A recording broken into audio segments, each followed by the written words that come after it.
Okay.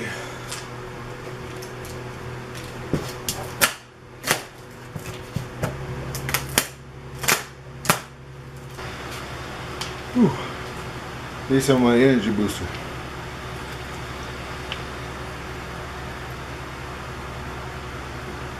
Give me a little B12 and vitamins.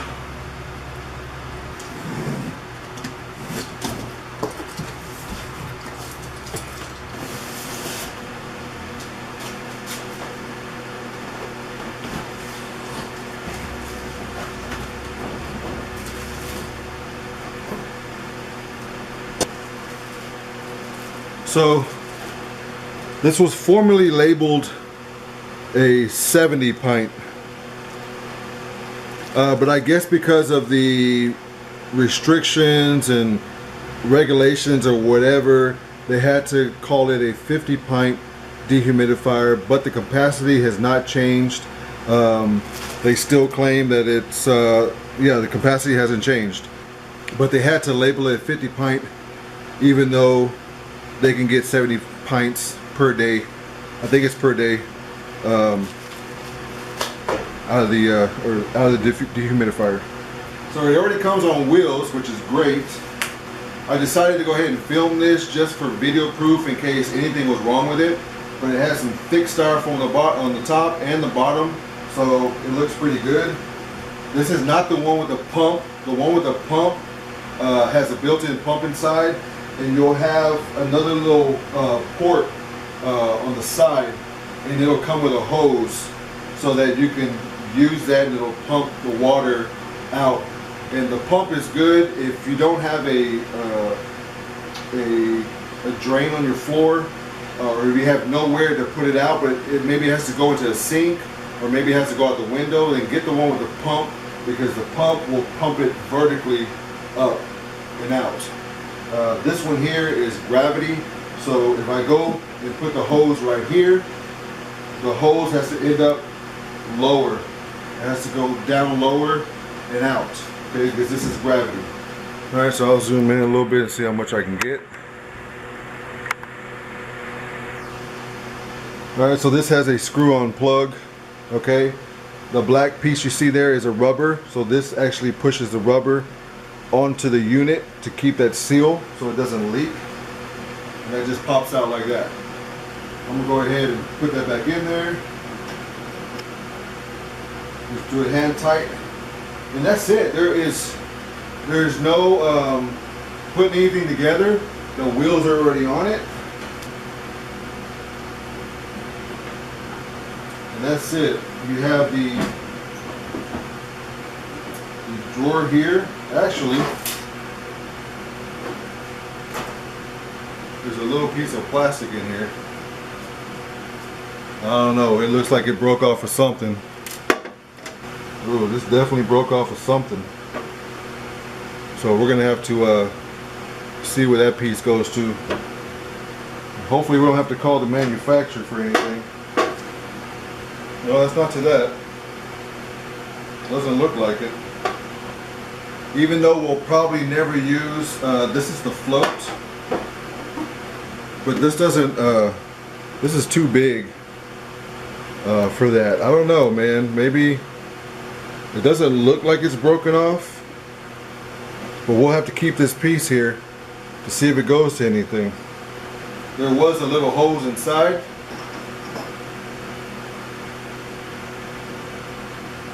Yes, let's go ahead and take this off here. Put it on with the, like if it's going to go like this, okay, so you'll put it on like this. That's if you're going to decide to use this piece here that it came with. There's a little gasket right there on the tip, and that actually hugs around the lip of its entrance here. And so all you do is just plug it, put it on there, creates a nice seal, and then this goes out. This isn't long enough for me, so what we're going to do is we're actually going to go and get a water hose and screw the water hose into this male piece right here. So let's go ahead and do that. We'll probably get a 15 or 20 footer and put it in our spot and run it all the way out the door of the back garage door. We'll be back. All right, I'm back with the water hose. This was $14. It's a lightweight. That's pretty much all you need because it's just going to be water. There's no pressure in this hose unless you decide to use this later on. But get you a lightweight. This was they didn't have a 25 footer there. I was going to get two 15 footers to make 30, but it would have cost more than this. So this was $14. But yeah, let's get this undone. So I only need about 20 feet max from where I'm putting it at. So this is way too much, but we'll figure it out. I should have tested it before. Fits perfect. I'm glad this hole is big enough because this has a big casing on it. This has a pretty big casing on it with these finger grips right here. So the hole is big enough for that. So with a little bit of room to spare, I'm going to hold on to this little piece right here. I'm going to send this to the manufacturer or take a picture of it and ask them, does this go anywhere? I'm going to test the features of the tank first, and I'm going to let that run until it fills up. I want to make sure this didn't go to that float piece. I'm going to make sure that float turns off, and we need to figure out where this is. Unless it just fell in there, I can't see where it goes. So I'm going to put this plug back in there. I'm going to take this off of here. I'm going to put this back on, tighten that up. I'm going to take the tape off of this to keep the float from going up and down. Take the tape off of that. Also, there's a filter. Comes with a filter you can pull out, and this is one that is built in. It's integrated with the frame here. So all you have to do is just wash it out, dry it, and stick it back in there.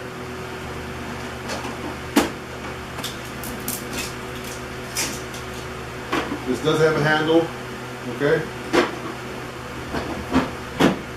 So when you are taking it off, put your hand in here and grab it just like that.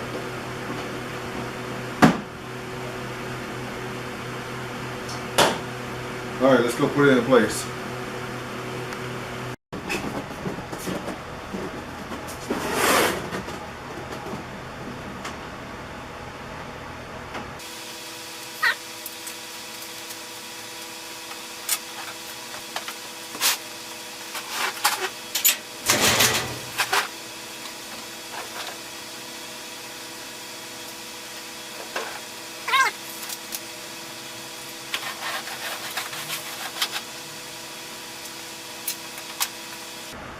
Okay, I ran the hose. It's all on the floor all the way down, but my first thing I'm going to do is I'm going to make sure that this tank is working, because if I have to use it in anywhere else in any temporary situation, I want to make sure, and if I can't use that water hose, I want to make sure that that works. I want to make sure it cuts off and it shuts the system off. So let's get close up and personal.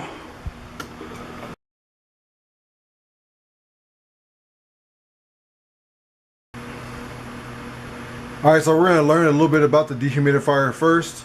This is your control panel. Then you have your air intake, your moisture air intake, and you have your filter that's right behind this grid right here. The filter is removable. You don't have to replace it with new ones. All you have to do is wash it out, then dry it, and then put it back in there. Then you have your reservoir down here. You have casters on the bottom for it to roll. You have handles on the side where you can pick it up. Okay, here is where your dehumidified dry air comes out. Comes out this way, so it goes in that way and comes out this way. And then you have your drain plug in the back we showed you earlier. So those are the main parts. Alright, so let's go ahead and zoom in and let's talk about the actual controls of this unit.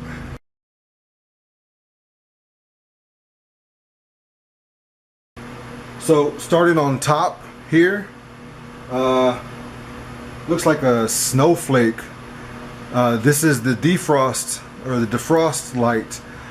This happens, or this comes on when the temperature is like really low, and I think it cuts it off, but this light will turn on and let you know that it's in defrost light or defrost mode, to prevent the coils from freezing up.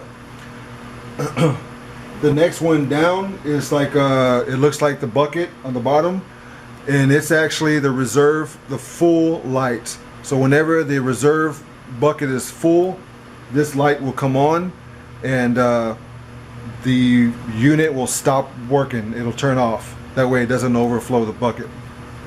The next section here, this all goes together. This button is the fan button.